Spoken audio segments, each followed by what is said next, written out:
আমার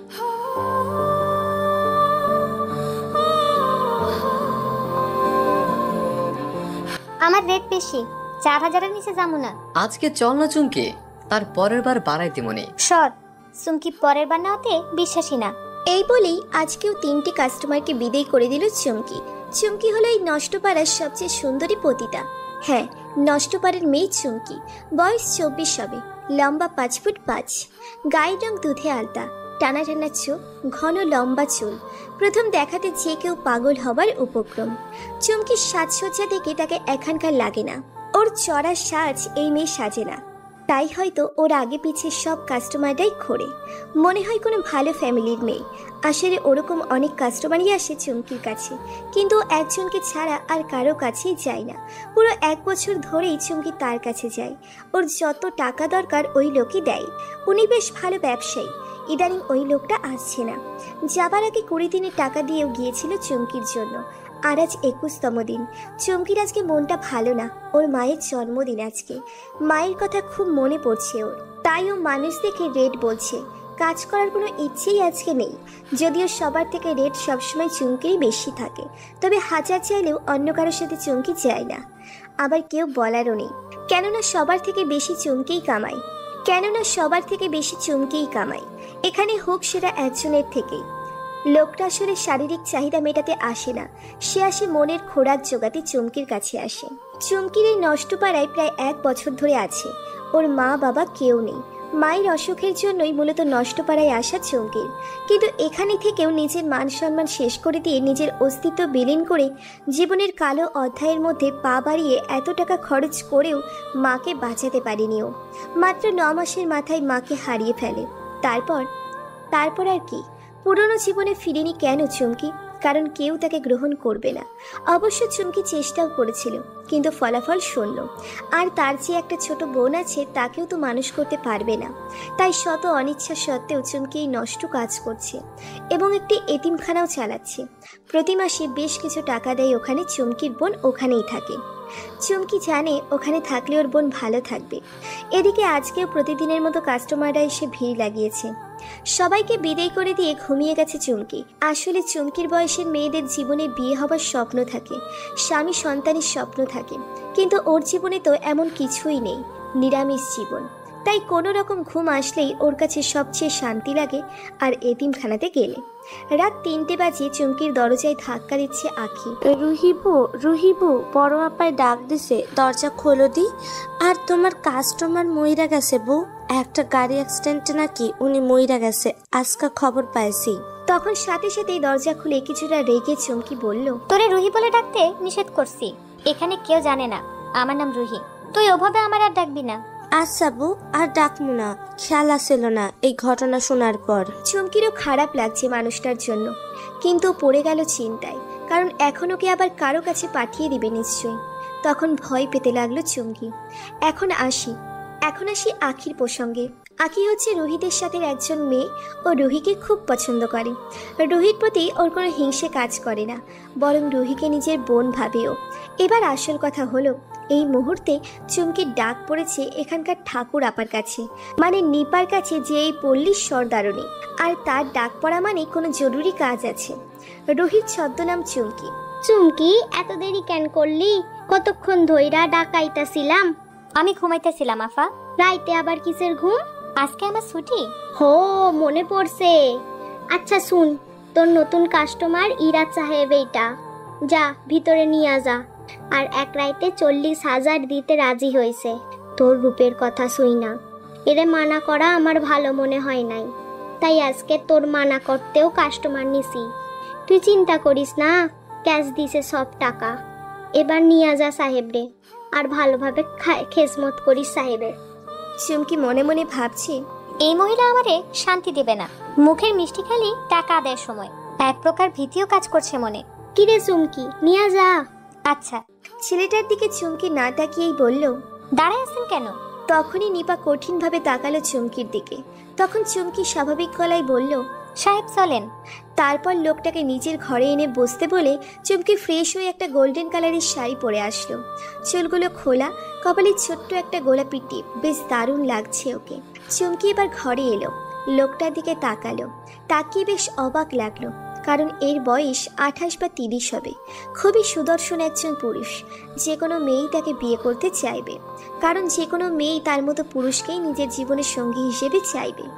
লোকটা একটা নীল পাঞ্জাবি পরা বেশ টিপটপ গোছানো মানুষ। বয়স 30 হবে।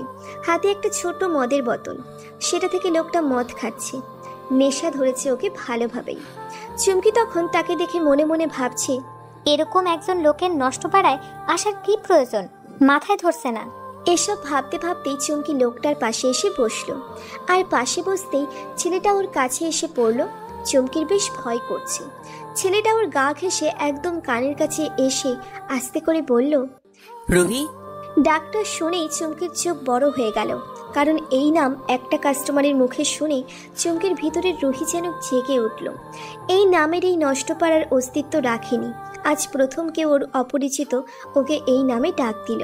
চুমকি তখন প্রশ্নবোধক দৃষ্টি নিয়ে তাকালো রাহুলের দিকে। রাহুল নেশায় ধুত, কিন্তু সে আবারও বলে উঠল, রুহি, এই রুহি, কথা বলো না কেন? চুমকির খুব কান্না পাচ্ছে। ও নিচের দিকে তাকিয়ে আছে, আরও মুখে কি বলবে, কী বা বলার আছে, তাই চুপ করে বসেই আছে মূর্তির মতো। কারণ ও তো চুমকি না, ও তো রুহি। নিজের নাম, নিজের অস্তিত্ব আজ কিছুই তোর অবশিষ্ট নেই, কিন্তু নিজের নাম প্রতিটা মানুষের খুব প্রিয় হয়। ভালোবাসার একটা জিনিস হয় যা সবাই মরার আগ পর্যন্ত পাল্টাতে চায় না। কিন্তু ভাগ্যের কি লেখনি, রুহি নামটা থেকে পর্যন্ত আজ এই মেয়েটা বঞ্চিত, যেই নামটা অনেক ভালোবাসা দিয়ে ওর বাবা মা রেখেছিলেন। ওদিকে রাহুল রুহিকে কথা বলার জন্য বলছে, কিন্তু চুমকি কিছুই বলছে না, বলার কোনো কথা নেই। আর সব থেকে বড় কথা, এই ছেলেটিকে আজ প্রথম দেখছে চুমকি। ওর রুহি জীবনের সাথেও কখনো এর পরিচয় ছিল না। আর এই অন্ধকার জগতে আসার পরে তো একজন লোক ছাড়া কারো সাথেই চুমকির কথাও হয়নি। আর এই পল্লীতে কখনো এই লোকটাকে দেখাও হয়নি। তবে উনি চিনে কিভাবে আমাকে, এই সব ভাবছে রুহি। রাহুল তখন হুট করে মাটিতে বসে পড়ে আর বলতে থাকে, জান, শোনো, আমি আর কখনো ওই কাজ করব না। তুমি প্লিজ ফিরে আসো আমার জন্য, না হলেও আমাদের সেই স্মৃতিগুলোর জন্য ফিরে আসো। তুমি তো আমার রুহি, আমার বাঁচার একমাত্র অবলম্বন তুমি। তুমি কি জানো না, তোমাকে ছাড়া আমি এক মুহূর্ত থাকতে পারি না। তাহলে তুমি কেন চলে গেলে আমাকে রেখে? প্লিজ চলে আসো আমার রুহি, আমি তো তোমার সব কথা শুনি। রুহি, প্লিজ রুহি। এরকম বলেই কান্না করছে রাহুল, খুব কান্না করছে। চুমকি তখন বুঝতে পারলো তার জীবনে নিশ্চয়ই কোনো প্রেমিকা ছিল, যার নাম রুহি ছিল, এবং লোকটা তাকে অসম্ভব রকমের ভালোবাসতেন। আর এই জন্যই লোকটা এভাবে কান্না করছে। চুমকি তখন রাহুলের কথাগুলো শুনে আঁচ করতে পারল ও কত কষ্টের মধ্যে আছে। রাহুলের অবস্থা দেখে ভালোই বোঝা যাচ্ছে ও যে পরিমাণে নেশা করেছে, ওর এখন ঘুম প্রয়োজন। তাই চুমকি রাহুলকে উঠিয়ে বিছানায় শুইয়ে দিয়ে পাশেই বসলো। কিন্তু রাহুল ঘুমাতে চাইছে না। ও চুমকির পায়ে মাথা রেখে কোমর জড়িয়ে ধরে চোখ বন্ধ অবস্থায় বলছে, আমাকে প্লিজ এভাবে ফেলে যেও না, আমি মরে যাব। Please Ruhi, please. এখন রাহুল হিতাহিত জ্ঞান কাজ করছে না। মনের কষ্টগুলো বের হয়ে আসছে। চুমকির মন বলছে এই কষ্টগুলো চাপা কষ্ট, কাউকে বলতে না পারা কষ্ট। আজকের চুমকি যদি আগে রুহি হতো, তবে এই মুহূর্তে স্বাভাবিক থাকতে পারতো না, কান্নায় ভেঙে পড়তো। কিন্তু এখন কান্না আসে না আগের মতো, কারণ এই দুনিয়ায় পা দেওয়ার পরের থেকেই জীবন্ত লাশ হয়ে গেছে রুহি। নতুন নামের সাথে নতুন মনও যেমন জন্মেছে ওর। কঠোর একটা মন, যা সম্পূর্ণ রূপেই খুব কঠিন, যেখানে কারোর জন্য মায়া, মমতা, ভালোবাসা কিছুই নেই। আর থাকবেই বা কিভাবে? এটা এমন একটা জগৎ যেখানে এসবের বিন্দুমাত্র জায়গা নেই। এদিকে রাহুল ঘুমিয়ে পড়েছে। চারিদিকে আলো ফুটে উঠেছে। চুমকির এই সময় ঘুমানোর কথা, কিন্তু কেন যেন আজ ঘুম পাচ্ছে না। চুমকি খেয়াল করলো রাহুলের ঘুমন্ত মুখটার দিকে, দেখতে বেশ মায়াবী। চুমকির খুব জানতে ইচ্ছে করছে আসল ঘটনা কি ঘটেছে এই ছেলেটির জীবনে। তার কান্না, দুঃখ এসব কেন যেন মিথ্যে মনে হচ্ছে না। মনে হচ্ছে এর কষ্টগুলো খুব প্যারা দেয়, শান্তি দেয় না একটুও। কিছুক্ষণ পর চুমকি উঠে পায়চারি করছে, আবার বসে থাকছে। এভাবে করতে করতে সকাল 9টা বেজে গেল। রাহুলের ঘুম ভাঙল। সেই সময় চুমকি দাঁড়িয়ে আছে খাটের কোণে।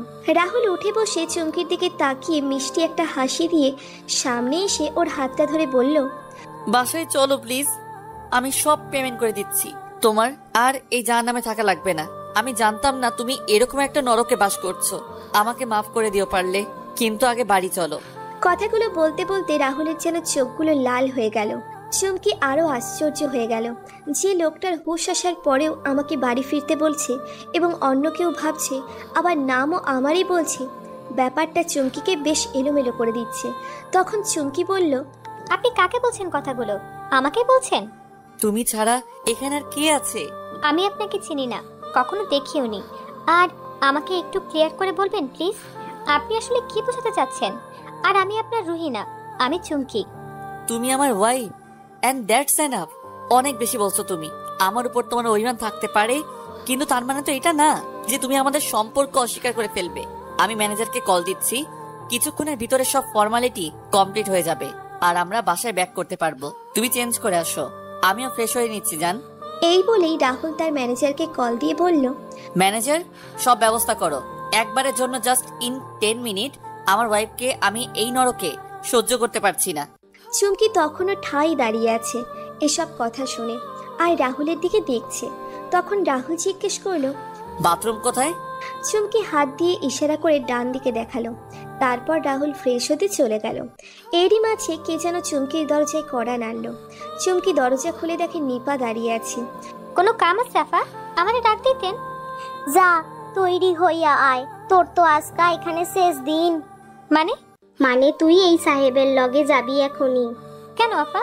এখন থেইকা তুই তোর সাথেই থাকবি রে, তোর কপাল খুইলা গেছে গা, জলদি যা। ঠিক তখনই রাহুল ফ্রেশ হয়ে বের হয়। নিপা রাহুলকে দেখে একটা হাসি দিয়ে বলল, সাহেব, কালকে রাতে কোনো কষ্ট হয় নাই তো? না, অনেকদিন পর শান্তির ঘুম ঘুমিয়েছি। আমরা এখন বের হতে হবে। রুহি, তুমি ফ্রেশ হয়ে আসো তাড়াতাড়ি। তখন নিপার দিকে তাকালো চুমকি। নিপা ইশারায় বলল যেতে। চুমকি ফ্রেশ হতে গেল আর ভাবছি, নিপা এত সহজে আমাকে ছেড়ে দিল? নিশ্চয়ই এই সাহেব অনেক টাকা দিছে, না হলে নিপা এত ভালো না। কিন্তু উনি আমাকে নিতে কেন চাচ্ছে? আমার মতো এমন একটা মেয়ে প্রতি রাতে কিছু টাকা দিলেই উনি পেয়ে যাবে, তবে একেবারে কেন নিতে চাচ্ছে? কারণটা কি কিছুই বুঝতে পারছি না। প্রায় 10 মিনিট পর চুমকি ফ্রেশ হয়ে এলো। হলুদ একটা শাড়ি পরা, ভেজা চুলগুলো কোমরের নিচ পর্যন্ত আছে।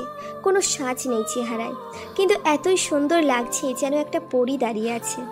রাহুল তখন ফোনে কথা বলছিল। তখনই চুমকি বের হয়েছে, আর রাহুল ফোন রেখে এক দৃষ্টিতে চুমকিকে দেখছে।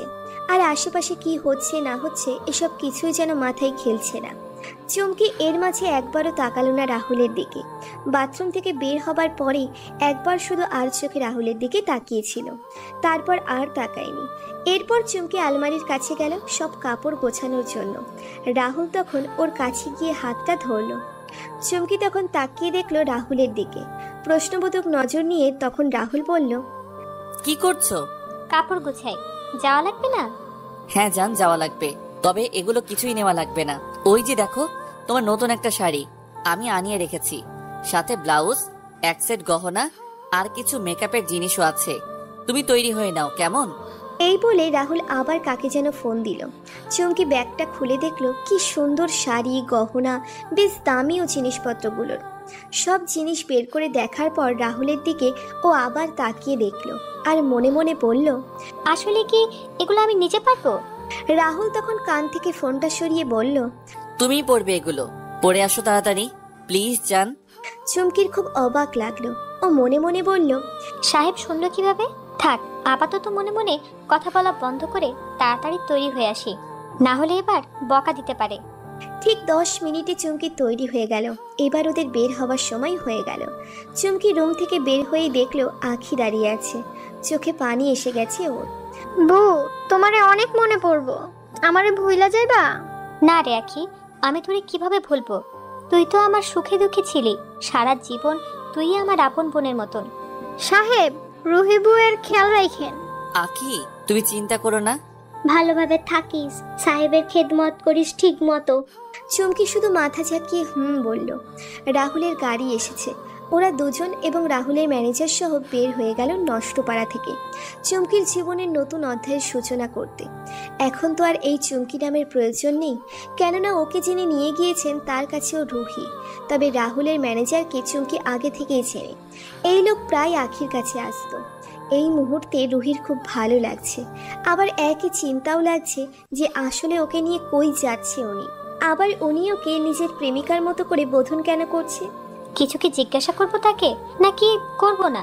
একদম দ্বিধায় পড়ে গেল রুহি। পরেও ভাবলো যাই হবে, যেই নরকে ছিলাম এর চেয়ে তো খারাপ আর কিছু হতে পারে না। ম্যানেজার তখন রাহুলকে বলল, স্যার, আমি আসার সময় খাবার নিয়ে আসছি। আপনি আর ম্যাডাম তো কিছু খাননি এখনো? না, খাইনি, খাবার দাও। এরপর রাহুল খুব যত্ন করে খাবারের প্যাকেটটা খুলে রুহির মুখের সামনে নিয়ে বলল, আমি তোমাকে খাইয়ে দেই। রুহি কি বলবে ঠিক বুঝে উঠতে পারছে না। রাহুলের চাহনিতে এত মায়া যে রুহি না বলতে পারল না, মাথা ঝাঁকিয়ে বলল। রাহুল রুহিকে খাইয়ে দিচ্ছে। রুহির ভালো লাগছে, কেউ তার মতো একটা মেয়েকেও এভাবে যত্ন করছে। আর এমনিতেও সকাল থেকে যেন শখটি পাচ্ছে ও। ওকে খাইয়ে রাহুল নিজেও খেয়ে নিল। তারপর ম্যানেজারকেও জিজ্ঞেস করলো ও খেয়েছে কিনা। ম্যানেজার বলল খেয়েই এসেছে সকালে। প্রায় 12টার দিকে বিশাল এক বাড়ির সামনে এসে গাড়ি থামলো। রাহুল তখন রুহিকে বলল, বের হও রুহি, আমাদের বাসায় এসে গেছে। রুহি দেখলো কি বিশাল বাড়ি, বাইরে থেকেই লাগছে যেন এক মহল। তখন ম্যানেজার বলল, ছোট সাহেব, আপনি খুশি তো? I am really happy. আজকে তুমি না থাকলে আমি আমার রুহিকে কখনো খুঁজে পেতাম না। থ্যাঙ্কস আ লট। রুহি তাকিয়ে আছে তাদের দিকে, ও কিছুই বুঝতে পারছে না। এরপর রাহুল, রুহি আর ম্যানেজার সবাই বাসার ভিতরে প্রবেশ করলো। বাড়ির ভিতরটা বেশ সুন্দর করে গোছানো। রুহি বুঝতে পারলো রাহুল খুব ধনী একজন মানুষ, কিন্তু বাসায় শুধুমাত্র দুটো কাজের মানুষ আছে, আর কেউ নেই। তারা আগেই ফুল দিয়ে গেট সাজিয়ে রেখেছে। রুহি ঢুকতেই ফুল দিয়ে ওকে বরণ করা হলো। কাজের লোকগুলো বেশ পরিষ্কার পরিচ্ছন্ন, দুইজনই রুহিকে ভালোভাবে দেখছে। এর মধ্যে বুড়ো একটা কাজের মহিলা আছে, উনি বলে উঠল, আগে শুনেছিলাম সুন্দরী, এখন দেখি সত্যি অনেক সুন্দরী। ম্যানেজার তখন তার দিকে ইশারা করে চুপ করতে বলল। বুড়ি চুপ করল, কিন্তু খুশিতে ওর চোখগুলো যেন চিকচিক করছে। তারপর বুড়ি এসে রুহির হাত ধরে নিজের গালে লাগিয়ে বলল, মালকিনের সুস্বাগতম। আপনি সাহেবকে আর কান্না করতে দিয়েন না, আর কোনো কষ্ট পেতে দিয়েন না, কখনো সাহেবকে ছেড়ে যাবেন না। রুহি তাকিয়ে দেখছে, কিছু বলার মতো খুঁজে পাচ্ছে না। তখনই অন্য কাজের মেয়েটা একটা থালা নিয়ে আসলো আলতা ভর্তি, এবং রুহির পায়ের কাছে রেখে বলল, এখন প্রবেশ করুন ভাবি। রুহি চমকে ওঠে ভাবি ডাক শুনে। ঠিক তখনই রাহুল ওর হাত ধরে এবং ওরা একত্রে ভিতরে প্রবেশ করে। রুহি ভিতরে ঢুকছে আর ওর পায়ের চিহ্ন পড়ছে সাদা কাপড়ের মধ্যে। রাহুল খুব যত্ন করে রুহির হাত ধরে রেখেছে। মনে হচ্ছে এই হাত খুব আপন কারো হাত, যার উপরে বিশ্বাস রাখা যায় চোখ বন্ধ করে। রুহির যে এসব ভালো লাগছে এটা ও নিজেও বুঝতে পারছে না। ভেতরে আসার পরে রাহুল বলল, ফ্রেশ হয়ে নাও রুহি। আচ্ছা। ঘরে চলো তাহলে। টুনি, তোর আবির ভাইয়ার জন্য কিছু স্ন্যাক্স নিয়ে আয়। আবির, তুমি বসো, আজকে লাঞ্চ করে যাবা। আর ঝুনু খালা রান্না হয়েছে? সাহেব, রান্না শেষ। রুহি শুধু চুপচাপ দাঁড়িয়ে আছে, কিছুই বলছে না। রাহুল তখন রুহির দিকে তাকিয়ে একটা হাসি দিয়ে বলল, যান চলো। আচ্ছা। তারপর রুহি আর রাহুল দুজনেই উপরে চলে গেল। নিচে ঝুনু, টুনি আর আবির বসা, তাদের কথোপকথন। বাবা, তুমি যদি আজকে না থাকতে তাহলে আমাদের সাহেবের মুখে এই হাসি আর দেখতে পেতাম না। খালা, স্যার আমাদের জন্য অনেক অনেক করছে, ওনার জন্য এইটুকু কোনো ব্যাপারই না। আমাদের এই পদক্ষেপটা দুজন মানুষের জীবনও সুন্দর হয়ে যাবে। জানেন খালা, এই রুহি মেয়েটা অনেক ভালো, জীবনে অনেক ঘাত প্রতিঘাত সহ করতে হয়েছে ওর। ছোট ভাবি কি জানে পুরো ঘটনা? না, আমি তাকে কিছুই বলার সময় পাইনি। তাহলে তো তাকে সব জানানো দরকার, না হলে ভাইয়ার সামনে উনি উল্টাপাল্টা কিছু বলে দিলে। তখন আবির আর ঝুনু খালা দুজনেই সম্মতি দিল টুনির কথাতে। অন্যদিকে রুহিকে নিয়ে রাহুল নিজের ঘরে প্রবেশ করলো আর বলল, আজকে তুমি এখানে ফ্রেশ হও, তোমার রুম গোছানো লাগবে। ডেকোরেশন চেঞ্জ করতে দিছিলে না? সবই হয়ে গেছে, বাট পরিষ্কার করা লাগবে। কি হলো রুহি? কথাগুলো কিছুতেই রুহি মিলাতে পারছে না। এরপর ঘরে ঢুকতেই যেন রুহি আরও চমকে ওঠে, কারণ রুহি এরকম কিছু দেখার জন্য ও মোটেও প্রস্তুত ছিল না। রুহি দেখলো বেডের ওপরের ওয়ালে রুহির আর রাহুলের ছবি লাগানো, বেশ বড় একটা ছবি, যেখানে রুহির সামনে আর রাহুল ওকে কোমর জড়িয়ে ধরে রেখেছে। ওরা দুজনে বেশ হাসি খুশি। রুহির যেন মাথা ঘুরে গেল, কারণ এই মেয়েটা তো ও না, আর জীবনে কখনো রাহুলকেও দেখেনি। ও যেন এক গোলক ধাঁধায় পড়ে গেল। এসব কি হচ্ছে কিছুই বুঝতে পারছে না। তখন রাহুল বলল, আগে তুমি যাও ফ্রেশ হতে, তারপর আমি যাচ্ছি। তোমার সব কাপড় আমি নতুন আনিয়েছি, সবগুলো টুনি মেবি লন্ড্রি করে চোপার লেফট সাইডে রেখেছে। গুছিয়ে তুমি ফ্রেশ হয়ে নাও। আচ্ছা। এরপর আলমারি খুলে রুহি দেখলো অনেকগুলো কাপড় আর গহনা এবং বিভিন্ন মেকআপের সামগ্রী। রুহি তখন একটা বেগুনি শাড়ি বের করে ওয়াশরুমে গিয়ে পরে নিল। এরপরে ওয়াশরুম থেকে বের হয়ে ড্রেসিং টেবিলে বসে শাড়ির সাথে ম্যাচিং ইয়াররিং, চুড়ি, লিপস্টিক পরে ফেলল। রুহি রেডি হচ্ছে আর রাহুল ওর দিকে তাকিয়েই আছে। রাহুলের এক ধরনের নেশা কাজ করে ওকে দেখলে, মনে হয় ওকে দেখতেই থাকি সারাদিন। অবশ্য রুহিকে খুব দারুণ লাগছে দেখতে। সাজসজ্জা শেষ হবার পরে রুহি চুলগুলো বাঁধে নিল। তখনই পেছন থেকে রাহুল বলে উঠল, এরকমই রাখো, চুল বাঁধার দরকার নাই। আচ্ছা। বাই দ্য ওয়ে, আমার পরিয়া তো ভালো হয়ে গেল কি করে? আমি এখনো বসে আছি ফ্রেশ না হয়ে, আর আপনি আমাকে কিছুই বলছেন না। আপনি ফ্রেশ হয়ে আসেন। ওকে। এই বলে রাহুল চলে গেল বাথরুমে। তারপর রুহি হেঁটে হেঁটে ঘরটা দেখছে। বেশ সুন্দর টিপটপ ভাবে সাজানো হয়েছে ঘরটা। রুহি অনেকটাই বিস্মিত। কাল রাত থেকে কি সব হচ্ছে, এগুলো কেন হচ্ছে কিছুই ওর মাথায় খেলছে না। সে সময় কে যেন দরজায় কড়া নাড়ল। দরজা ফেরানো ছিল। বাইরে থেকে একজন মেয়ে বলল, ভাবি ভেতরে আসতে পারি? রুহি বলল। দেখলো টুনি এসেছে। ভাবি ভাই কি বাথরুমে? হুম। আপনার সাথে একটু জরুরি কথা ছিল, যদি কিছু মনে না করেন একটু নিচে আসবেন প্লিজ। আচ্ছা চলো। 1 মিনিট ভাবি। এই বলেই টুনি রাহুলের বাথরুমের সামনে গিয়ে বলল, ভাই আমি একটু ভাবিকে নিচে নিয়ে যাচ্ছি, আপনাকে জানিয়ে গেলাম। এটা বলেই টুনি রুহিকে নিচে নিয়ে আসে। নিচে আবির, ঝুনু খালা সবাই আছে। ঝুনু খালার হাতে কিছু একটা দেখা যাচ্ছে বইয়ের মতো। তারা রুহিকে দেখতে বসতে বলে। তারপর আবির বলল, আপনি মেবি চিন্তিত যে এসব কি হচ্ছে আপনার সাথে, তাই না? আমি ঠিক বুঝলাম না। এই যে স্যারের এভাবে আপনাকে নিয়ে আসা এবং সবার সামনে ভাবি বলে সম্বোধন করা।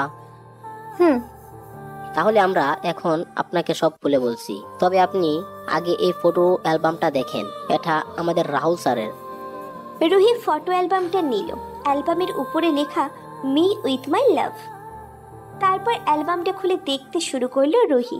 দেখলো একের পর এক রাহুলের ছবি, সাথে রুহির মতো একটা মেয়ের ছবি। রুহি অ্যালবাম দেখছে একবার, তারপর আবার একবার আবির, ঝুনু, টুনি ওদের দিকে তাকাচ্ছে। রুহির বুঝতে বাকি নেই যে ওর মতো চেহারার এই মেয়েটি কিন্তু এই মেয়ে রুহি না।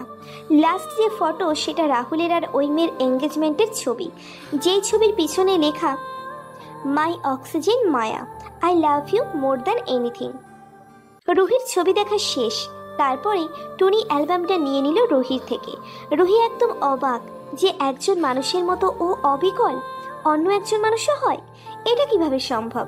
রুহির মাথায় ধরছে না এই ব্যাপারটা। সে কিছুই মেলাতে পারছে না। ঠিক ওই মুহূর্তেই রাহুল নিচে আসলো।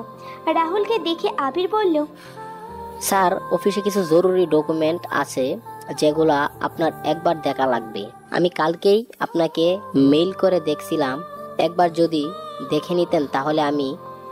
আচ্ছা তাহলে চলো স্টাডি রুমে।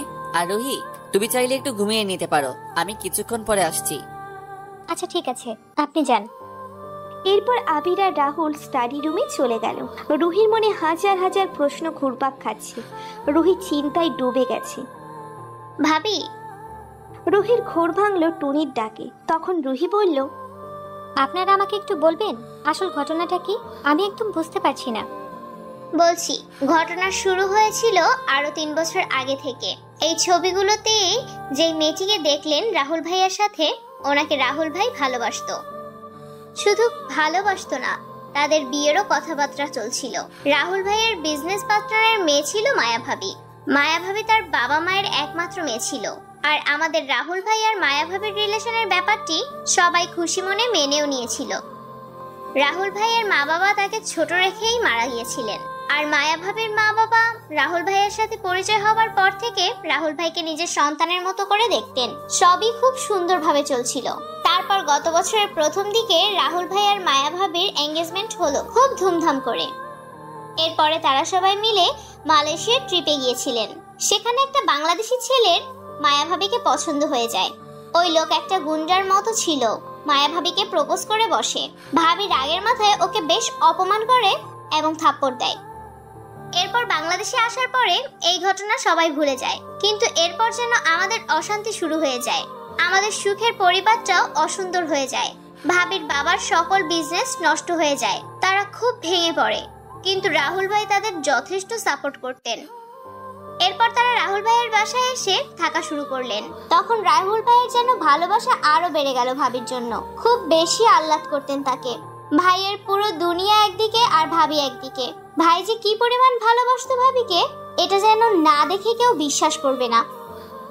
আমরা দেখেছি, তাই আমরা জানি। ভাবিদের অবস্থা পড়ে যাওয়ার কারণে ভাই সিদ্ধান্ত নিলেন যে বিয়েতে বেশি দেরি করা যাবে না। তাই তাদের বিয়ে ঠিক করা হলো মাত্র 2 মাস পরে, মানে মে মাসের দিকে। তারপর একদিন রাহুল ভাই খুব বেশি ব্যস্ত ছিলেন, সারাদিন বাড়িতে ফিরতে পারেনি।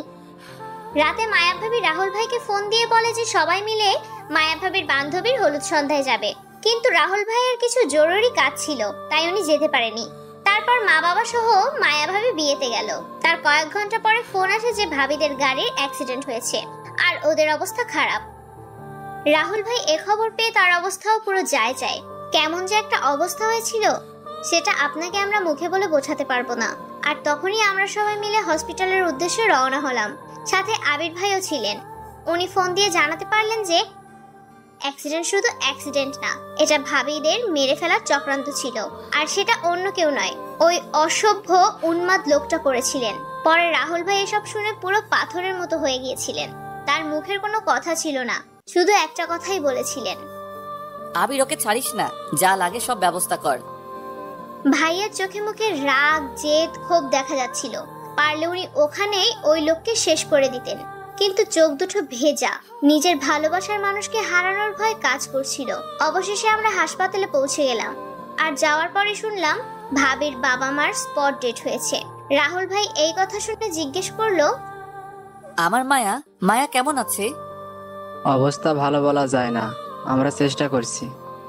যা লাগে, যত লাগে আমি দিব। আমার মায়াকে সুস্থ করে দিন প্লিজ। এটা বলেই রাহুল ভাই মাটিতে বসে পড়লো। পুরো 3 ঘন্টা অপারেশন চললো।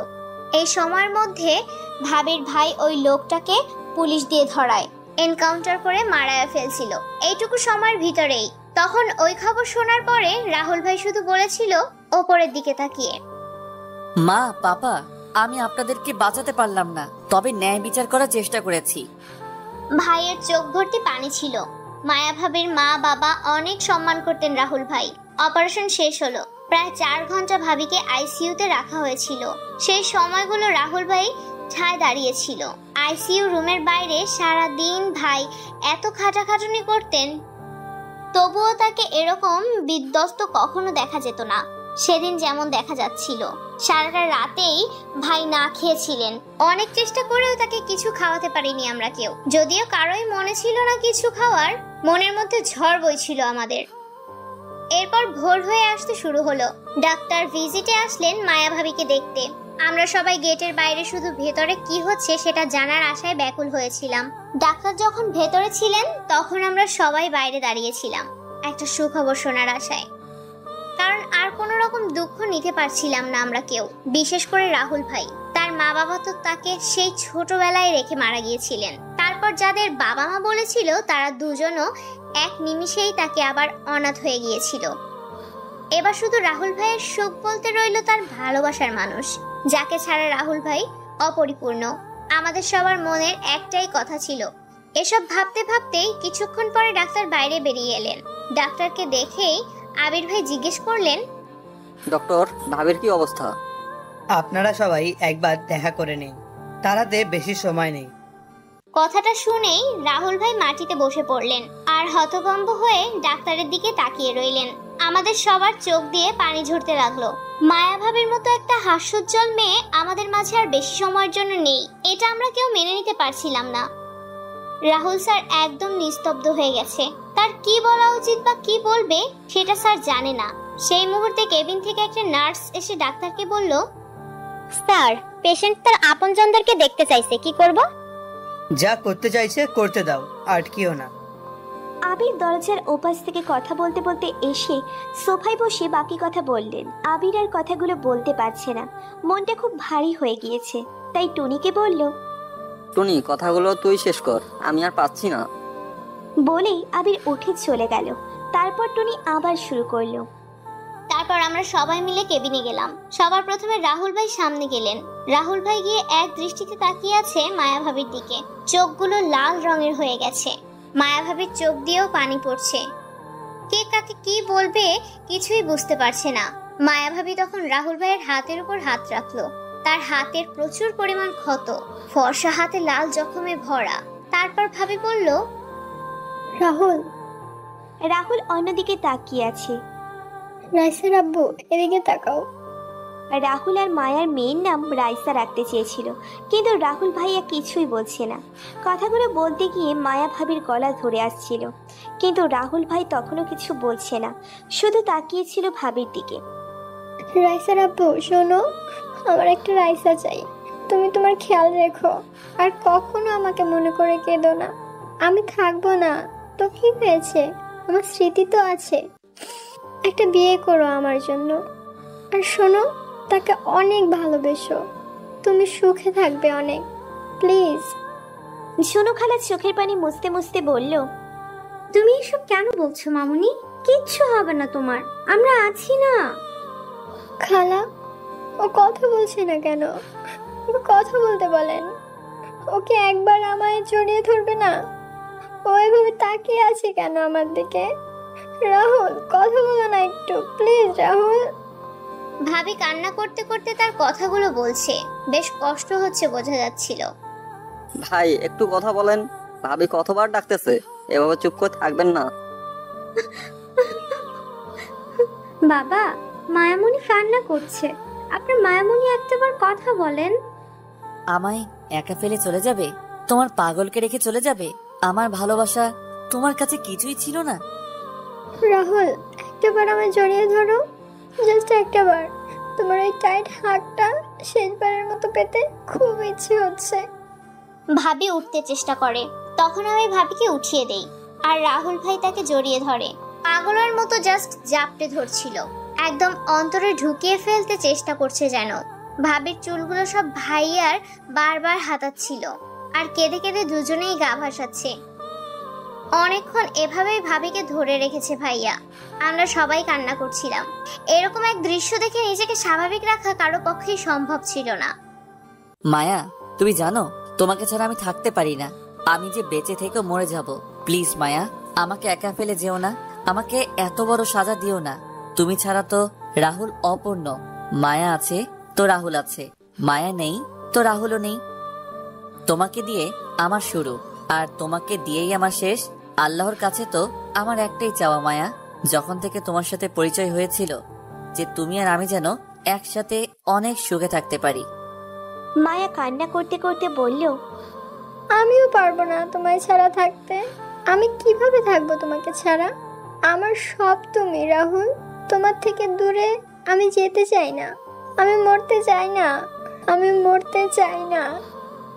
আমি তোমায় কোথাও যেতে দিব না, কোথাও না। তুমি আমার আর আমার কাছেই থাকবে। মায়া, আমাকে একা করে দিও না। আমি পাগল হয়ে যাব, পাগল হয়ে যাব মায়া। আমি এত বড় কষ্ট সহ্য করতে পারবো না। আবির, ঝুনু খালা আর টুনির দিকে তাকিয়ে মায়া বলল, আপনারা সবাই আমাকে মাফ করে দিবেন প্লিজ। জানা অজানায় অনেক ভুল ভ্রান্তি করেছি। না ভাবি, আপনি অনেক লক্ষ্মী একটা মেয়ে। আমরা আপনাকে অনেক সম্মান করি। ঝুনু খালা, রাহুলের জন্য একটা পরীর মতো মেয়ে এনে দেবেন। আমার রাহুলকে যেন অনেক ভালোবাসা দিয়ে আগলে রাখে। ওকে বিয়ে করানোর দায়িত্ব কিন্তু আপনাদের সবার। আমার সবচেয়ে প্রিয় জিনিস রেখে যাচ্ছি আপনাদের কাছে, ওকে দেখে রাখবেন। আমি চলে যাওয়ার পরেও ওর অনেক কষ্ট হবে, অনেক পাগলামিও করবে, কিন্তু প্লিজ আপনারা ওকে সামলিয়ে নেবেন। মায়া, উইল ইউ স্টপ দিস মায়া? ভেবেছিলাম বিয়ের পর খুব করে ভালোবাসা দিব আমার রাহুলকে, কিন্তু দেখো আমাদের ভাগ্য কেমন একটা খেলা খেললো আমাদের সাথে। আমি তোমার স্ত্রী হওয়ার আগেই চলে যেতে হচ্ছে। আমার বউ কেউ হলে মায়াই হবে, আর কেউ হবে না, কখনোই না। I love you a lot, please don't leave me. আমিও তোমার সাথে চলে যাব মায়া, এই দুনিয়াতে আমার আর কোনো কাজ নেই। রাহুল, ভুলেও না এ কথা মাথায় এনো না। আমি মারা যাওয়ার পরে তোমার নিজ হাতে আমার খাটোলা নিয়ে কবরস্থানে যাওয়া লাগবে। এটাই আমার লাস্ট উইশ। পূর্ণ করবে না তুমি? রাহুল কান্না করতে করতে বলল। এই আশাটা পূরণ করতে গিয়েছে রাহুলের বুকে রক্তক্ষরণ হচ্ছে খুব। এই ব্যথাটা যে সহ্য করার ক্ষমতা নেই রাহুল ভাইয়ার, তা হয়তো বা মায়া বুঝতে পারছে না। তারপর মায়া আবার বলল, কাঁদবে না একদম, আর ঠিকমতো খাওয়া দাওয়া করবে, নিজের খেয়াল রাখবে, কিন্তু তবুও আমার কাছে নিজে থেকে আসার চেষ্টা করবে না। তোমাকে ছাড়া আমি পারবো না মায়া, তুমি কেন বুঝছো না? মায়াকে ছাড়া ও রাহুলের কথা শেষ করার আগেই মায়ের বুকের উপর মাথা রেখেই নিজের শেষ নিঃশ্বাস ত্যাগ করে। মায়া, মায়া, মায়া প্লিজ কথা বলো। আমার মায়া কথা বলছে না কেন? মায়া, তোমার কথা না শুনে আমি তো একটানা 3 ঘন্টাও থাকতে পারি না। মায়া, মায়া, তোমাকে তো অনেক কিছু বলার ছিল। কতটা ভালোবাসি তা ঠিকভাবে আমি প্রকাশত্ব করতে পারিনি। মায়া, তুমি আমার অন্তর, তুমি আমার রুহ। তুমি আমাকে সবসময় বলতে না আমি তোমাকে ভালোবেসে কিছু ডাকি না কেন? বাসর রাতে ডাকবো বলে ডাকতাম না। মায়া, ওঠো না প্লিজ, প্লিজ মায়া। আমার তো কথাগুলো শেষ হয়নি, আরো অনেক কথা জমে আছে। আমি সহ্য করতে পারছি না। এত একা করে দিয়ে যেও না তোমার রাহুলকে। আমার পথ চলার জন্য শুধু আমার মায়াকেই চাই। সবাই তখন কান্না করছিল, খুব কান্না করছিল। মায়ার অকালে মারা যাওয়া আর রাহুল ভাইয়ার এই অবস্থায় তখন আবির বলল, স্যার, ভাবি আর নেই, আপনি প্লিজ নিজেকে কন্ট্রোল করুন। স্যার প্লিজ শান্ত হন। দেখো আবির, তোমার ভাবি কথা বলে না। টুনি, তোর ভাবিকে উঠতে বল। খালা কিছু বলেন না, আমি পারছি না। স্যার আপনি আমার সাথে চলেন। তারপর অনেক কষ্টে রাহুলকে নিয়ে বাইরে গেলেন আবির। মায়া রাহুলকে যেভাবে যা বলে গেছে উনি সব সঠিকভাবে করেছিলেন। কবরটাও নিজের হাতে দিয়েছেন। সেন্সলেস হয়ে যায় কবরস্থানে। আবির তখন তাকে বাসায় না নিয়ে হসপিটালে নিয়ে যায়, আর ডাক্তার বললেন, Rahul need rest, don't worry. Okay doctor. এভাবে পরদিন সকাল হয়ে আসলো। রাহুল কোথায় গেছে কেউ জানে না। সবাই মিলে খোঁজা শুরু করলো। এরপর রাহুলের পিএ শম্পা ফোন করে বলল, স্যার অ্যাক্সিডেন্ট হয়েছে। ও রাস্তায় দেখে তাকে স্কায়ারে অ্যাডমিট করেছে। রাহুলের অপারেশন চলল 5 ঘন্টা। অপারেশন শেষে ডাক্তার বলল, পেশেন্ট কোনো কারণে হয়তো আর ফিরে আসতে চায় না। অনেক ক্রিটিক্যাল ছিল অপারেশনটা, উনি বেঁচে গেছেন। এখন জ্ঞান ফিরে আসলে নিশ্চিত হওয়া যাবে, না হলে উনি কোমায় চলে যাবেন। এরপর প্রায় 1 মাস পরে রাহুলের জ্ঞান আসলো। আসার পরে রাহুল সব ভুলে গেছিল, প্রায় 2 বছরের সব কিছু। মায়ার স্মৃতি তো মনে আছে, কিন্তু এর পরের সেই কঠিন আর ভয়াবহ অতীত মনে নেই। ডাক্তার বলে দিলেন রাহুলকে পুরনো কিছু মনে করাতে চেষ্টা না করার। এখন এগুলো করতে চাইলে তার ব্রেইনে চাপ পড়বে, আর সেটা উনি নিতে পারবে না। আর তার জন্য অন্ততপক্ষে 1 বছর সময় নিতে হবে। এরপর আমরা প্রায় 2 মাস পর্যন্ত এটা সেটা বলে রাহুলকে বাসার সবাই বুঝিয়েছে, কিন্তু এটা আর সম্ভব হচ্ছিল না। পরে শম্পা আপু একটা প্রস্তাব দিল যে উনি নিজের সার্জারি করে ফেলবে মায়ার মতো রাহুলের জন্য, কারণ উনি রাহুলকে ভালোবাসত। প্রথমে আমরা সবাই না করি, কিন্তু পরে আর উপায় না পেয়ে আবির আর ঝনু খালা মিলে ঠিক করলো শম্পার কথাই হবে। কারণ রাহুলের হয়তো বুঝে যাচ্ছে এমনিতেও রাহুল মায়ার পায়ের হাঁটাতেও বুঝতে পারতেন, এবং চোখ বন্ধ থাকা অবস্থাতেও বলতে পারতেন মায়ার সামনে আসলে। আর শম্পা তার থেকে পুরো আলাদা ধরনের ছিল। উপায় না পেয়ে তার কথাতেও সবাই রাজি ছিলাম। এর ঠিক 5 দিন পরে অপারেশন। এমন সময় আবির চুমকিকে দেখেছে। দেখে আবির চুমকির পুরো খোঁজ খবর নিয়েছে এবং চুমকিকে বাসায় নিয়ে আসে। রাহুল মায়াকে রুহু বলতেন আগে, কারণ তার পরিচয় যখন 1 বছর তখন রাহুল মায়াকে অন্তর বা রুহু নামেই ডাকতেন, আর চুমকিরও নামও রুহি। সব মিলিয়ে পরিস্থিতি কিছুটা শান্ত।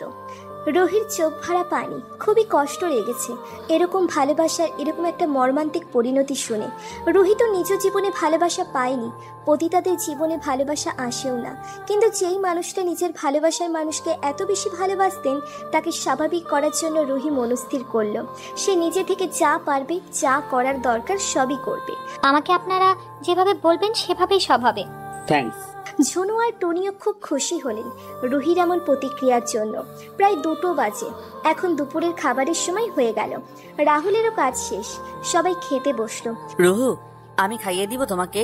আচ্ছা। এরপর রাহুল রুহিকে আগে খাইয়ে দিয়ে নিজে খেয়ে নিল। রুহির রুম পরিষ্কার করা হয়ে গিয়েছে। রুহু, তুমি এখন একটু ঘুমাও, তোমাকে রুমে দিয়ে আসি, চলো। আপনিও ঘুমাবেন একটু।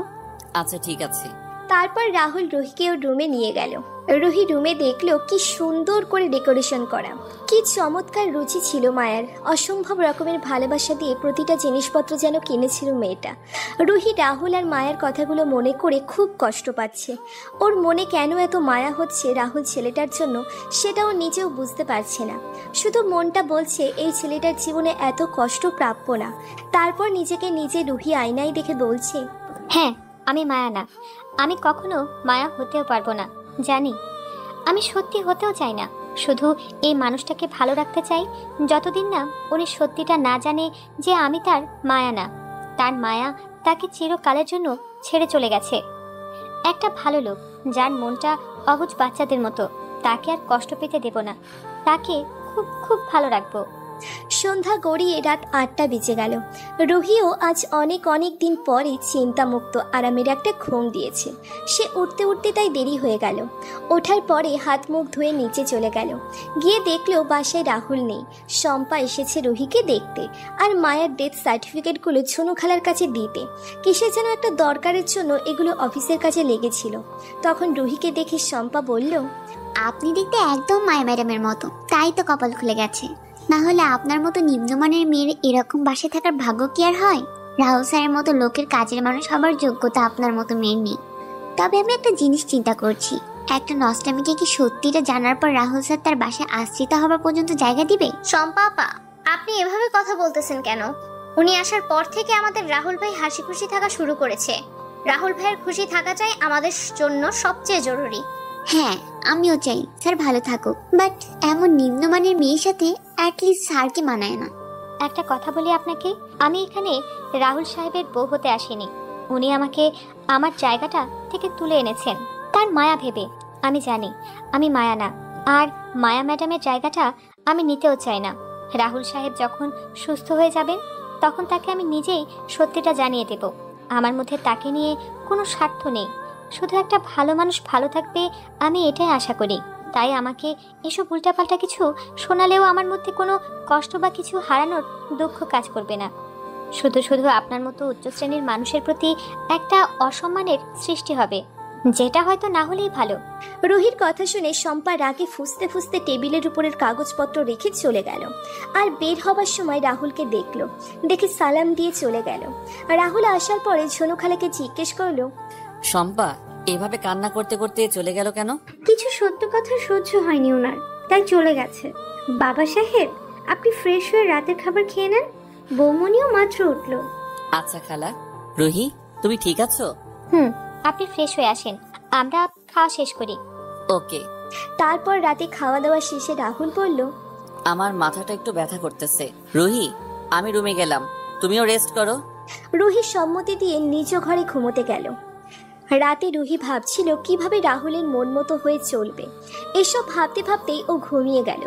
সকাল হলো। রুহি ভোরবেলা ঘুম থেকে উঠে সুন্দর করে সাজগোজ করলো, যেমনটা রাহুল পছন্দ করে। এরপর নিচে গিয়ে ঝুনু খালা ও টুনির কাছে রাহুল খাবারের বিভিন্ন রকম জিনিসপত্রের প্রতি পছন্দ অপছন্দ সম্পর্কে জেনে নিল, যেন কিছুতেই ওর কারণে রাহুলের কোনো প্রকারের কষ্ট না হয়। রাহুল প্রায় 9টার দিকে ঘুম থেকে উঠে ফ্রেশ হয়ে নিচে আসলো। রুহিকে দেখে গুড মর্নিং জানালো। বেশ ফুরফুরা লাগছে আজ রাহুলকে। রাতের ঘুমটা ভালো হয়েছে হয়তো। এতদিন পরে নিজের ভালোবাসার মানুষকে দেখছে নিজের সামনে। মন ভালো না থেকে উপায় কোথায়? নাস্তা বানানো শেষ।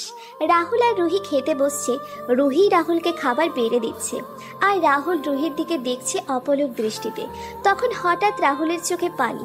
কি যে একটা সুন্দর দৃশ্য টুনি আর ঝুনু খালা দেখে খুবই খুশি হচ্ছে। টুনু ঝুনু রুহির এরকম আচরণ দেখে নার্ভাস হয়ে টুনি বলল, ভাই দেখছেন, ভাবির আচরণ বেশ পরিবর্তন হয়েছে।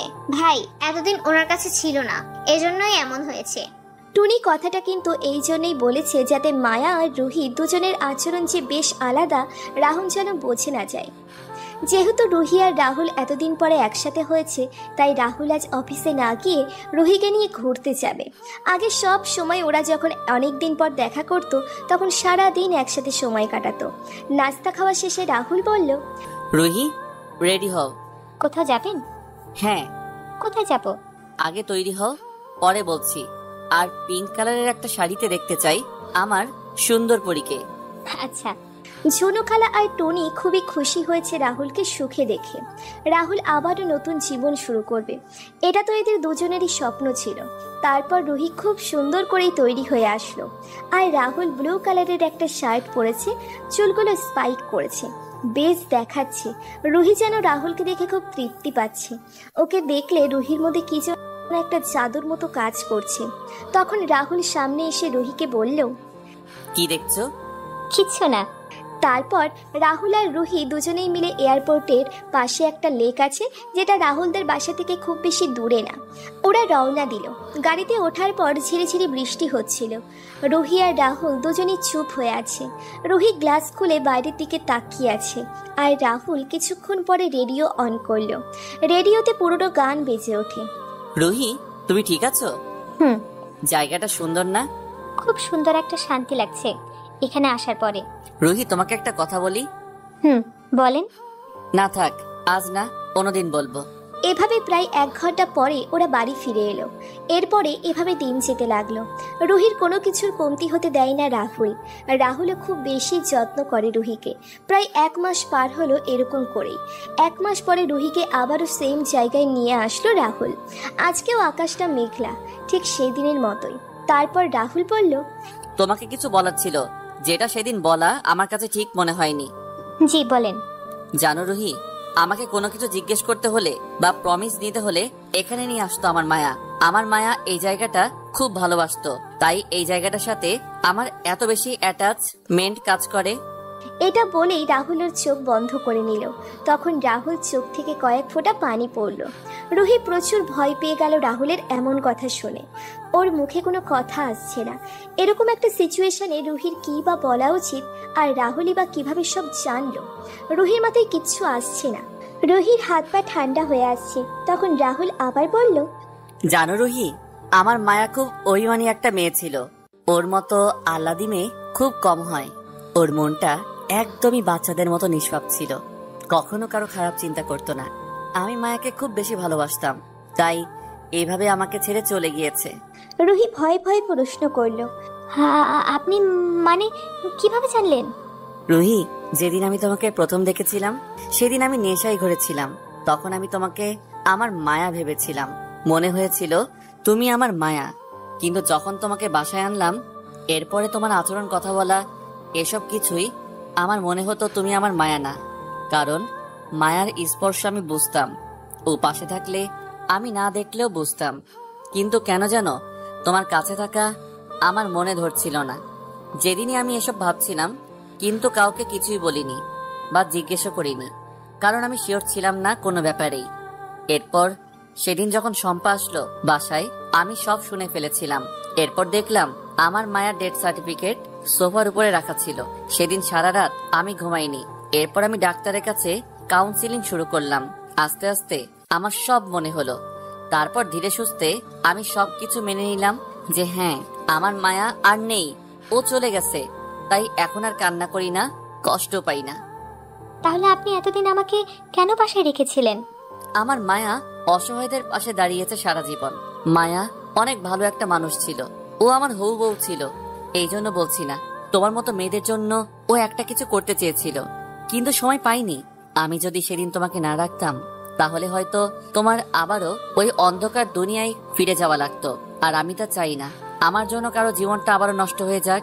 আমি এই কয়দিন তোমাকে কিছুই বলিনি, জিজ্ঞেসও করিনি। এর পেছনে শম্পা একটা বিশেষ ভূমিকা রেখেছে। আর শম্পা আমার খুবই কাবিল একটা এমপ্লয় ছিল বরাবর, যার কারণে আমি বুঝতাম ও আমাকে পছন্দ করে। এটা জানা সত্ত্বেও ওকে চাকরিতে রেখেছিলাম। কাল শম্পার বিয়ে হয়ে গিয়েছে। এখন আর কোনো ঝামেলা নেই আমার জীবনে। আমি শান্তিমতো আমার মায়াকে ভেবে বেঁচে থাকতে পারবো বাকি জীবন। আপনি আমাকে ভুল বুঝেননি তো? আমি আসলে না, তোমাকে ভুল বুঝিনি। আর এখানে তোমার কোনো দোষও নেই। আবির, ঝুনু খালা আর টুনি আমার সুখের জন্যই এসব করেছে, সেটা আমি বুঝি। তুমি নিজেকে দোষারোপ করো না। রুহি মনে মনে ভাবছে উনি মায়াকে বড্ড বেশি ভালোবাসেন। রাহুলের কষ্ট মায়াকে ছাড়া রাহুল বাকি জীবন অতিক্রম করা লাগবে, এটা ভেবেই রুহির চোখ দিয়ে পানি পড়ছে। রুহি, তোমার আর মায়া সাজা লাগবে না। এরপর কিছুক্ষণ দুজনে নীরবতা পালন করলো। তখন হঠাৎ বৃষ্টি শুরু হয়ে গেল। রুহি আর রাহুল দুজনের অশ্রুসিক্ত নয়ন, কেউ কাউকে দেখছে না। তারা দুজনই তাকিয়ে আছে আকাশের পানে। দুজনের মনে দু ধরনের কষ্ট কাজ করছে, কিন্তু তারা একে অপরের জন্যও ব্যথিত। ভাগ্য যেন এক নিষ্ঠুর খেলা খেলছে তাদের সাথে। রুহির ইচ্ছে করছে রাহুলকে জড়িয়ে ধরতে আর রাহুলের সব কষ্ট নিজের মধ্যে নিয়ে নিতে, কিন্তু রুহি পারছে না। ওর তো অধিকার নেই, কারণ রাহুলের মতো একটা ছেলের পাশে দাঁড়ানোর মতো যে যোগ্যতা থাকা লাগে সেটাও হারিয়ে ফেলেছে। যেদিন ওই নষ্ট পাড়ায় ওর পা রাখতে হয়েছিল, এখন নির্বাক হয়ে রাহুলের কষ্ট দেখা ছাড়া আর কোনো উপায় রুহির নেই। এভাবে প্রায় 20 মিনিট পর রাহুল বলল, চলো বাসায় যাই। রুহি কিচ্ছু বলল না, শুধু হ্যাঁ সূচক মাথা নাড়িয়ে সম্মতি দিল। এরপর বাসায় ফিরে গেল ওরা। টনি রাহুল আর রুহিকে দেখা মাত্রই বলল, ভাবি, আপনি আর ভাইয়া তো ভিজে গেছেন পুরো, আমি চাওয়াল নিয়ে আসি। কিন্তু রাহুল তখন কিছু না বলেই ঘরে চলে এলো। এটা দেখে টনি বলল, ভাবি, কিছু হয়েছে? আপনাদের এমন দেখাচ্ছে কেন? উনি সব জেনে গেছে। আমি মায়া না, আমি রুহি। এটা উনি আগেই শম্পা যেদিন এসেছে সেদিন উনি সব জেনে গিয়েছিল। এটা বলেই রুহিও ওর ঘরের দিকে চলে গেল। রুহি রুমে ঢুকে দরজা লাগিয়ে দিল আর মাটিতে বসে পড়ল। আবহাওয়াটা বেশ খারাপ হয়ে যাচ্ছে বাইরে, সেটা দেখা যাচ্ছে, কিন্তু রুহির ভিতরে ঝড় কেউ দেখতে পাচ্ছে না। শরীরের যেন সব শক্তি হারিয়ে ফেলেছে রুহি। কেমন যেন লাগছে, হাত পা ভেঙে আসছে। শুধু রাহুলকে চোখের চাহনি, মুখে বলা কথাগুলো মনে পড়ছে বারবার। কখনো রুহি কারোর জন্য এমন অনুভব করেনি যেমনটা এখন রাহুলের জন্য অনুভব করছে, কিন্তু কেন এমন অনুভব হচ্ছে এটা রুহির আর বুঝতে বাকি নেই। রুহি বুঝে গিয়েছে রাহুলকেও ভালোবেসে ফেলেছে, তাই রাহুলের কষ্টে ওর কলিজা পড়ে যাচ্ছে। রাহুলের চোখের পানি যেন রুহির অন্তরে গিয়ে লাগছে। বারবার এই জিনিসগুলো মনে পড়ছিল। আজকের এই দুনিয়াটা খুবই খারাপ লাগছে। রুহি জানে রাহুলের সাথে রুহির মিল কখনো সম্ভব না। আর রুহি মনে মনে ভেবেও রেখেছিল রাহুল সব কিছু জানার পরে এই বাড়ি ছেড়ে চলে যাবে। যেই আশ্রমে রুহির বোন থাকতো, রুহি ওখানেই চলে যাবে, কারণ এখন আর কোনো পিছুটান নেই। শুধু আছে কিছু মিষ্টি সুন্দর স্মৃতি যা রাহুল ওকে দিয়েছে। রুহি বাথরুমে গিয়ে অনেকক্ষণ কান্না করলো, নিজের মনকে শক্ত করলো, কারণ এখন যে ওর চলে যেতে হবে। তারপর বের হয়ে রুহি হালকা নীল একটা শাড়ি পরে নিল। চেহারাটা যে কত মলিন লাগছে, খুবই ক্লান্ত দেখাচ্ছে। ওদিকে রাহুলও ফ্রেশ হয়ে এসে বসে আছে রোলিং চেয়ারে। ঝড় ক্রমাগত বাড়ছে, এই কারণে বৃষ্টির ঝাপটা জানালা দিয়ে ভিতরে আসছে। রাহুল উঠে জানালা লাগিয়ে দিল। কাচের ভেতর দিয়ে ওপাশের ঝড় দেখছে রাহুল। এদিকে টুনি এই ব্যাপারটি ঝুনু খালা আর আবিরকে জানিয়ে দিল, আর আবির রাহুলের বাসার দিকে রওনা দিল। সবাই যেন চিন্তায় পড়ে গেল যে এখন কি হবে। রুহি এই কয়দিনেই নিজের ভালো ব্যবহার আর গুণের মাধ্যমে সবার মনে নিজের জন্য একটা জায়গা করে নিয়েছে। রাহুল আর রুহি যেন এক হয়ে যায়, বাসায় সবাই এটাই চায়। এদিকে রুহি আস্তে আস্তে করে নিচে নেমে এলো। রাহুলের সাথে আর থাকার জন্য রুহির ঠিক হবে না। রাহুলকে ছেড়ে যেতে রুহির খুব কষ্ট লাগছে, আর যদি রাহুলকে দেখে তাহলে রুহির চাওয়া হবে না। কিন্তু মায়ের মতো চেহারা নিয়ে প্রতি মুহূর্তে রাহুলকে মায়ের কথা মনে করিয়ে রুহির থাকাটাও ঠিক হবে না। তাই বাইরের এই অবস্থা দেখেও রুহি কাউকে কিছু না বলেই বের হয়ে গেল আশ্রমের উদ্দেশ্যে। প্রায় 1 ঘন্টা পরে আবির আসলো রাহুলের বাসায়। এসেই বলল, ঝুনু খালা, স্যার কোথায়? রাহুল বাবা তার রুমে। আর রুহি ভাবি কোথায়? মনে হয় তার ঘরে আছে। আচ্ছা, আমি স্যারের ঘরে যাই, তার সাথে দেখা করা দরকার। এটা বলে আবির উপরে উঠে রাহুলের রুমের দরজায় কড়া নাড়ল। রাহুল পেছনের দিকে না ঘুরেই বলল, ভেতরে আসতে পারো? স্যার, আমি। আবির বসো। স্যার প্লিজ, আপনি আমাদের ভুল বুঝবেন না। আমরা আপনার মেন্টাল টেস্ট এমন ছিল দেখে এই পদক্ষেপটা নিয়েছিলাম। আবার অন্যান্য কোম্পানিগুলো আপনার এই অসুস্থতাকে হাতিয়ার বানিয়ে আমাদের কোম্পানির সব ডিল নিতে পারত। অনেকেই এমন টেস্ট করেছিল, এসব কারণেই আমরা অসহায় হয়ে গিয়েছিলাম। আমি ডক্টরের সাথে কথা বলেছি, আর না বললেও আমি তোমাকে বিশ্বাস করি আবির। তোমরা আমার জন্যই এসব করেছিলে, আমি বুঝতে পারছি। যাই হোক, এখন আর কোনো সমস্যা নেই, সব ভুলে যাও। আমি রুহির নামে আমার উত্তরার মার্কেটটা করে দিতে চাচ্ছি। ওই মেয়েটা হাসি খুশি থাকলে আমার মনে হয় আমার মায়া ভালো আছে, ওর যেন কোনো কষ্ট না হয়, সেদিকে খেয়াল রেখো। স্যার, আপনার কি মনে হয় মেয়েটা এভাবে সুখে থাকবে? কথাটা শুনে রাহুল চমকিয়ে ওঠে। কি বলতে চাচ্ছ তুমি? স্যার, আপনি কি বুঝেন রুহি আপু আপনাকে অনেক বেশি ভালোবাসে? কিছুদিন আগে যখন আপনার জ্বর ছিল, উনি না খেয়ে সারা দিন রাত আপনার সেবায় ব্যস্ত ছিল। এগুলো কি উনি মায়া হিসেবে করেছে? এগুলো কি একটা মানুষ নাটক করতে পারে? আর যদি করেও, তবে কি এভাবে কেউ এতদিন নাটক করতে পারে? রাহুল চুপ করে আছে। স্যার, আপনি যদি সত্যি চান যে রুহি আপু খুশি থাকুক, তাহলে ওনাকে আমার ভাবি বানিয়ে ফেলেন। উনি আপনার টাকা বা আপনার রূপকে ভালোবাসেননি, উনি ভালোবাসে আপনার মনকে। আর মায়া ভাবিও চাইতেন আপনি ভালো কোনো মেয়েকে বিয়ে করে জীবনে সুখী হবেন। আর একটা কথা কি স্যার, ভাবির চারিত্রিক দিক থেকে এখনো পবিত্র আছেন। আমি তার ব্যাপারে সব খোঁজ নিয়েছিলাম আগেই। আমি আপনাকে এভাবে সব বলতাম না, কিন্তু আজ না বললে পরে আর বলা হতো না। এমন সময় টুনি দৌড়ে এসে রাহুলকে বলল, ভাইয়া ভাইয়া, ভাবি বাসায় নেই। এই অবস্থায় উনি কোথায় যেন চলে গিয়েছে। মানে তুই ভালো মতো দেখেছিস?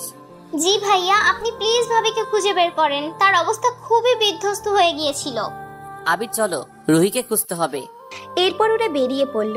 রাহুল টেনশন বেড়ে গেল। অনেক সময় খোঁজার পরেও যখন রুহিকে পেল না, তখন ও রুহির আশ্রমে চলে গেল। এই আশ্রমের প্রতি রুহির একটা টান আছে, এটা রাহুল জানে। আশ্রমে গিয়েই রাহুল দেখলো রুহি ওখানেই আছে। রুহি একটা ছোট্ট বাচ্চার কান্না থামাচ্ছিল। কি অপরূপ লাগছে ওকে দেখতে।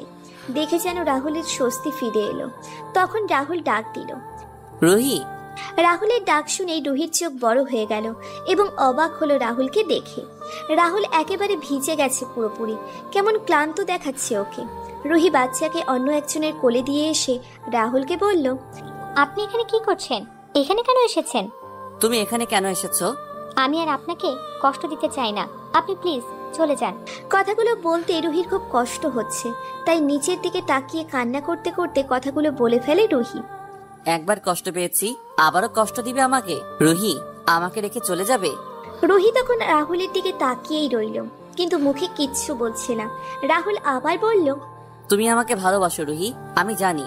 আমাকে রেখে তাহলে কেন চলে যাচ্ছ? আমি আপনার যোগ্য না। আমার মতো মেয়েদের জীবন কারো বউ হবার অধিকার নেই।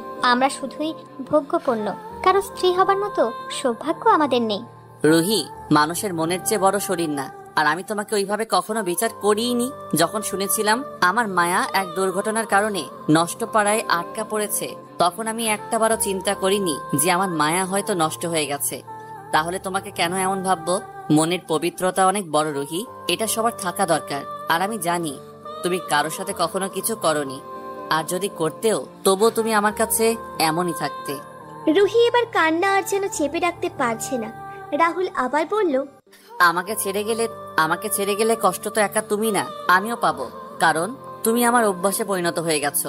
জানো রুহি, আমি কয়েক ঘন্টা আগেও এই জিনিসটা বুঝতে পারছিলাম না। তুমি যখন চলে গেলা, তখন আমি বুঝলাম যে আমার বেঁচে থাকার জন্যে রুহিকে লাগবে। আমি অনেক কষ্টে মায়াকে ছাড়া থাকার অভ্যাস করেছি, কিন্তু এখন আবার তোমাকে ছাড়া। রুহি এবার আর একটা কথাও রাহুলকে বলতে দিল না। সাথে সাথেই রাহুলকে জড়িয়ে ধরলো। রাহুল ও রুহিকে চেপে ধরলো। দুটো পিপাসায় কাতর আত্মা যেন নিজের অমৃত খুঁজে পেয়েছে। তাদের অপ্রকাশিত ভালোবাসা আজ সফল হয়েছে। সেই রাতেই রুহিকে বিয়ে করে একবারে বাসায় ফিরেছি। রুহি আর রাহুল দুইজন দুইজনের মাধ্যমে পূর্ণতা পেয়েছে তাদের ভালোবাসার। এরপর ওদের সব দুঃখ কষ্ট শেষ হয়ে নতুন জীবনের পথে ওরা একে অপরের হাত ধরে চলতে শুরু করলো। বিশেষ দ্রষ্টব্য, সম্পূর্ণ কাহিনী কাল্পনিক।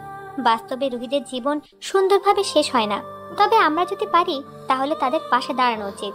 কারণ আমার মনে হয় না কোনো মেয়ে নিজের স্বেচ্ছায় এসব কাজ করে। তাই আমাদের উচিত তাদের সাহায্য করা, অন্তত মনুষ্যত্বের জন্য হলেও। নতুন নতুন গল্প শুনতে আমাদের চ্যানেলটি সাবস্ক্রাইব করে বেল বাটনে ক্লিক করতে ভুলবেন না।